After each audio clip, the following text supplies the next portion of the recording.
Bahagyang nahuhulog pa ang init ng huling sinag ng Mayo nang umalingaw-ngaw ang hiyawan sa hardin ng posh na Villa Echevarria, isang ektaryang bakura na binakuran ng fairy lights at siniksikan ng long table na may linan na puti, centerpieces na purong eucalyptus at kandilang nakapatong sa marble coaster.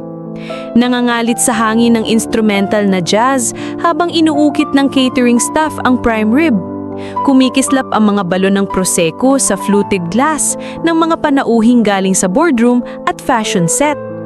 Sa may arko ng lobo na kulay pastel nakatayo si Franco Echevarria, kakaturn lang ng 35, nakapulidong navy suit, masilaw ang ngiti habang tinatanggap ang mamahaling kahon na may Hermes ribbon mula sa kaklasing si Charmaine.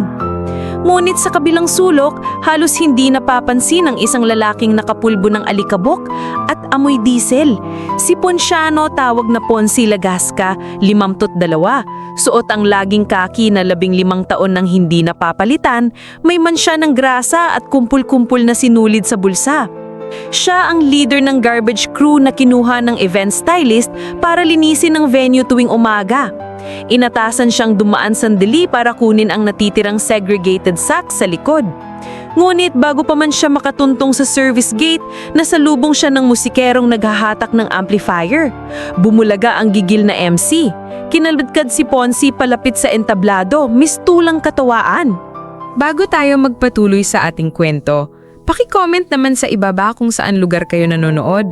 At kung baguhan ka pa lang sa channel ko, huwag kalimutang i-like, i-hit ang subscribe button at pindutin ang notification bell para updated kayo sa mga inspiring stories ko araw-araw.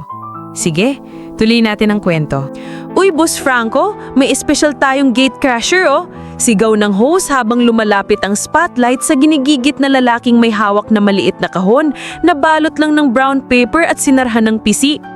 Napatigil ang tahimik na tsismisan at biglang osyoso ang mga bangkero sa investments at mga hip millennials na nag-iigib ng selfie. Sa pagitan nila, naglakad si Ponci, nakayuko, pinapaspas ng sinag ang butil ng pawis na naliligo sa noo. Una nang kumislap sa gilid ang mukha ni Doña Mercedes, ina ni Franco. Nakahawak sa wine goblet, tinakpan ng bibig na tila nagtataka kung bakit may gusgusing nilalang sa gitna ng curated backdrop. Good evening, magandang gabi po, garalgal na basag ni Ponci, halos hindi lumalabas ang boses. Ano raw? Bulong ng babaeng naka-Chanel na blazer. Sinira ni MC Rocco ang pag-aalangan, Sir, pakilala ka naman, baka janitor ng kapitbahay. Tawanan ng karamihan, may nagpalakpak ng sarcastic. Sa unahan, tumayo si Franco, pilit na ngumiti. Tito Rocco, maybe we can just ask him to leave the gift sa gift table. Ngunit inunahan siya ni Ponci. Iniabot sa 2 kamay ang maliit na pakete. Sir Franco, maligayang kaarawan po. Regalo ko lang to, baka hindi ko na kayo abutan mamaya. Kukunin pa po namin ng basura sa kabilang barangay. Mahinang sabi, nanginginig ang daliri. Ay wow, baka basura din laman yan. Sigaw ng lalaking naka-white linen pants, sabayan ng hagikik ng barkada. Napakurap si Ponci, kita sa ilaw ang paghihigpit ng panga, ngunit hindi kumibo, inilahad pa rin. Sa isip ni Franco, mabilis na nagkatitigan ang hiya at impresyong sayang ang setting kung may ganitong eksena. Kinuha niya ang pakete ng bahagyang nakaantabayang siko sa suit para di madumihan. Salamat, sige, ilagay na lang natin. Ngunit biglang humabol si Ponci. Sir, baka po kasi masira siya kung hindi bubuksan ngayon. Napaigik ni Doña Mercedes, now, in front of everyone? May nagtawanan, may kumindat. Sumulyap si Franco sa curator ng program, pero mukhang interesado na rin ang mga bisita sa kakaibang palabas, kaya niya binuksan ng tali, pinilas ang papel, tumambad ang second-hand na kahon ng kahoy, may mumunting ukit ng eroplano sa ibabaw. Binuksan niya pa at tila nilunod ng katahimikan ng hardin. Loob nito, nakapahinga ang lumang Rich Watch, Omega Speedmaster, may guhit ng bitak sa salamin, ngunit tansa ang new ones at balat ang strap. Nag-flashback si Franco sa edad 12, araw ng bundok ng basura sa tambakan ng San Rafael. Nawalan siya noon ng tatay sa landslide, naglayas, nakaupo sa tricycle stand habang umiiyak.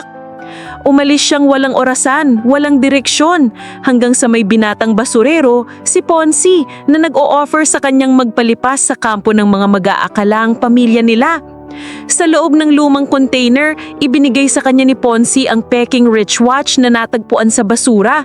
Sabay sabing, kapag marunong ka ng mag-time, alam mo kung kailan ka tatakbo at kailan hihinto. Pagkalipas ng ilang taon, nadatnan siya ng tita niya at kinuha. Dinala sa Manila, pinag-aralan. Nakalimot siya sa tambakan, akala niya'y inalis ng panahon. Hindi niya na muling nakita ang lumang tropa, ngulit ang orasan ay gumabay hanggang sa maging architect, hanggang sa maging kilala, hanggang sa araw na ito. Iyon mismong orasan ang nasa kahon, parehong lamat, parehong strap, ngayon ay pinikintab at pinalitan ng bagong mekanismo base sa kulang-kulang nakita ni Ponzi sa pagbabasura. Namutla si Franco, nanginginig ang dila. Kuya Ponchi, halos pabulong, sinapo ang ulo sa pagkabigla. Pinanood siya ng bisita, di makaintindi. Si Doña Mercedes kumuyom ang palad, parang hinihitik ang iyak sa lalamunan. Bumaba ang tingin ni Franco sa sirang butones ng polo ni Ponchi at doon niya lamang naaalala ang pagbaluktot ng nakaraan. Kuya, ikaw pala yun. Nagbukas ang damhiling ng neurological flash. Naglakad siya palapit at niyakap ng mahigpit si Ponchi, hindi alintana ang grasa. Nag-indak ang awitan ng luha sa paligid. Si MC Rocco tumiklop ng mikropono.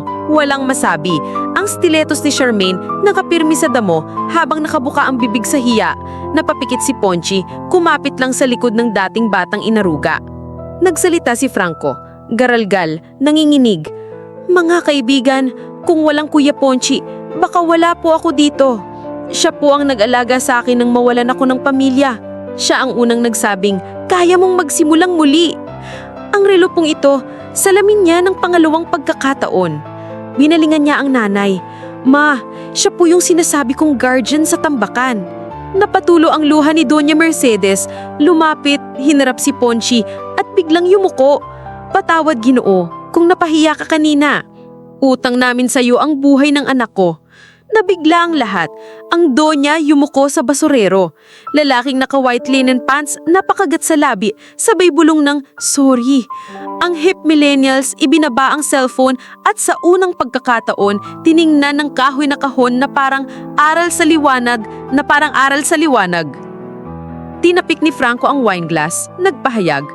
Ngayong birthday ko, gusto kong ilaan ang pondo sa gift registry para sa scholarship fund sa anak ni Kuya Ponchi at sa lahat ng batang mangangalakal sa San Rafael compound. Simulan natin sa 1,000,000. Palakpakan, hindi ng pakikitang gilas, kundi palakpak na may tambol ng pagkakahiya at pagbangon. Pumila ang mga bisita para magmano, magbigay ng bagong pledge. Si Ponchi halos di makapaniwala, nangingilid ng luha. Lumapit ang batang anak ni Franco, si Nico, bitbit ang cupcakes, inalok kay Ponchi. Ninong, tikman mo po. Ngumisi si Ponchi, inagat ang matamis, sa gilid ng bibig, nakaipit ang ngiti na may libong kwento. Nang natapos ang gabi, kinuha ni Ponchi ang sako ng mga natitirang segregated na plato, pero hinabol siya ng event stylist. Sir, hindi mo na kailangang magtrabaho ngayon. Ngumiti si Ponchi. Trabaho ko to, ma'am. Hindi porket niyakap ako ng amo, titigil na ako. Pinulot niya ang huli pang paper straw, ipinukol sa tamang bin.